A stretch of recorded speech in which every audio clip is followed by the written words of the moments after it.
सोलापूरमधील या मुलीने जे केले त्यामुळे हातगाडीवर भाजी विकणाऱ्या वडिलांचा अभिमान अधिकच वाढला। स्वाती मोहन राठोड असे या मुलीचे नाव। भटक्या विमुक्त समाजात जन्माला आलेल्या स्वातीच्या घरी एकूण 6 लोक राहतात। स्वातीच्या 2 बहिणी, आई वडील आणि धाकटा भाऊ।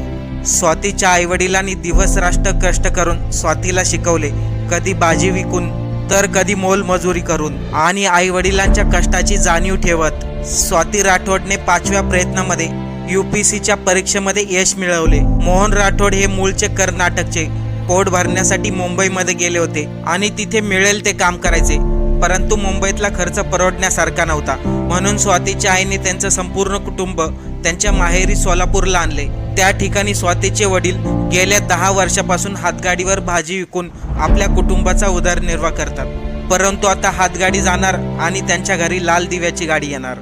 स्वातीसाठी आई